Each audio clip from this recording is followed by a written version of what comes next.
যে ছেলেটা 2019 সালে টাকার অভাবে দুদিন দুরাত না খাইছিল, যে ছেলেটা টাকার অভাবে নিজের দাদাকে হারিয়েছিল, নিজের মাকে 500 টাকার জন্য বাসুরের পা ধরে কান্দিতে হতো, অ্যান্ড মাঠ ভর্তি বাজারে একটা ধনী মেয়ের ভালোবাসার জন্য চর খেতে হয়েছে, অ্যান্ড সেই ছেলেটা আজকে বং মিডিয়া, তার 30 লক্ষ লোকে ফলো করে, 30 লক্ষ ফলোয়ার আছে। আর আজকালে সেই ছেলেটাকে বলে সেলিব্রিটি। রাস্তাঘাটে হাজার হাজার ফ্যান দাঁড়িয়ে থাকে তার সেলফির নিগে দাঁড়িয়ে থাকে, অ্যান্ড হাজারো লোক ভালোবাসে। সেই মানুষগুলো অপমান করতো, এখন সেই মানুষটা হাজারো মানুষ এখন দাঁড়িয়ে থাকে বং মিডিয়া দেখতে। আর এতদিন ধরে বং মিডিয়ার অনেকেই নিউজ দেখছেন, ফেক নিউজ দেখছেন, কিন্তু আজকে রিয়েল। আর আজকে যেটা রিয়েলিটি আমি নিজে ভিডিওতে দেখলাম। আর এখন 20 লক্ষ ফলোয়ার হয়েছে বং মিডিয়া ফেসবুক পেজে। আর ওখানে তো ইউটিউব আছে, 4-5টা ইউটিউব চ্যানেল আছে, ওখানে তো আছেই। মোটামুটি 30 লক্ষ ফলোয়ার এনি টাইম ফলো করে। আর হ্যাঁ, অবশ্যই ছেলেটাই কিন্তু সাদা সিধা মাঠে গ্রামে কিন্তু ভিডিও করতেছে। মানুষটা কিন্তু সেই মানুষটা আগে পুলিশে ভয় দেখাইতো, আর সেই মানুষটাকে এখন পুলিশে কিন্তু তাকে সেফটির জন্য গার্ড করে। এনি টাইম কিন্তু নর্মাল সিম্পল ড্রেসে থাকে, হাওয়াই স্যান্ডেল পরেই কিন্তু ভিডিও ক্রিয়েট করে, আর ঠিক আগের মতোই নর্মালি কিন্তু চলাফেরা। আর বং মিডিয়ার জীবনে কিন্তু অনেকই বাধা আছে, কিন্তু কোনো কিছু বাধা হার না মেনে কিন্তু নিজের পরিস্থিতি, নিজের স্ট্রাগল, নিজের সংগ্রামে কিন্তু চালিয়ে গেত অবশ্য। আর একদিন না একদিন সফল হবেই, এটা দীর্ঘ বিশ্বাস রাখে কিন্তু নিজের কাজটা ও আরামে এনি টাইম কাজ করতে গেত।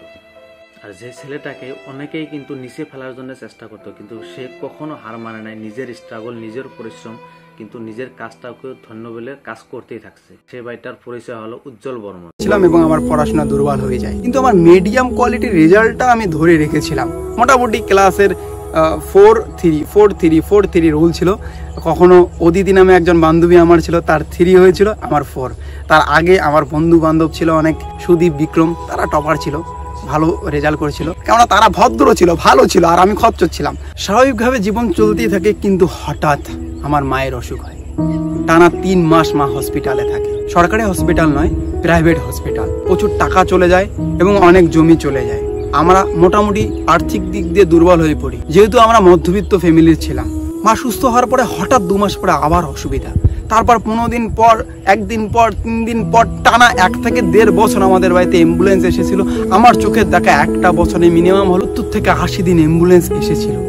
মানে বুঝতে পারছেন সেই সময় পরিস্থিতিতে কিরকম ছিল। আর একটা সময় মা মারা যায়। হ্যাঁ, সৎকার করার জন্য চাংদলাও রেডি করে। হ্যাঁ, কাঁধে করেছে, আমাদের হিন্দু ধর্মের সৎকার করতে নিয়ে যাওয়া হয় একটা লাশকে, সেই জিনিসটাও তৈরি করে ফেলে এবং সবাই কান্নাকাটি। যা বলছি কখনো ইমোশন দেখিয়ে আপনাদের কাছ থেকে ভালোবাসা পাওয়ার জন্য বলছি না, সবসময় হাসিয়ে এসেছি। হাসায় আপনাদের কাছ থেকে ভালোবাসা চাই আমি। যদি কখনো মনে হয় আমার জীবন কাহানি মিথ্যা, একবার আমাদের এলাকায় আসবেন। প্রত্যেকটা লোক আমাদের জীবন কাহানি জানে। এখনো পর্যন্ত সবাই বলে কি দিন ছিল আমাদের জীবনে। দেখা তোদের ফ্যামিলিতে সব থেকে কঠিন কষ্টগুলো আমরা দেখতে পেরেছি। বাবা না ট্যালেন্টেড ছিল অনেকটা।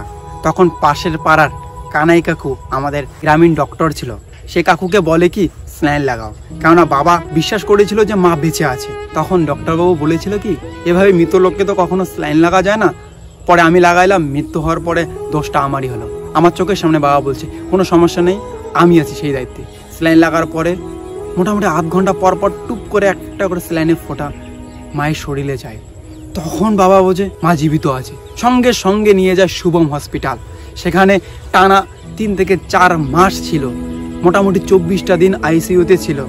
মার স্বাভাবিকভাবে এত ওষুধ অনেক কিছু পড়ার পরে মানসিকভাবে একটু দুর্বল হয়ে যায়, কিন্তু বাবার অনেক কষ্ট, বাবার দৃঢ় বিশ্বাস, বাবার অনেক পরিশ্রম, বাবার ত্যাগ, অর্থাৎ সংসারের সব জমি জায়গা অর্থ সব বিক্রি করে দিয়ে মাকে ঠিক করার চেষ্টায় ছিল। তো বাবা সেই ত্যাগ এবং বিশ্বাস। আর এখন আমরা দেখি বং মিডিয়া অনেক সেলিব্রিটি, কিন্তু সেলিব্রিটির পাশে কত স্ট্রাগল গেছে, কিরকম স্ট্রাগল গেছে সেই কিন্তু অবশ্য জানে। সেটা যে কত স্ট্রাগল করার পরে কিন্তু বং মিডিয়া এখন সেলিব্রিটি হয়েছে, নিজের পজিশন, নিজের স্থানে কিন্তু দাঁড়িয়েছে।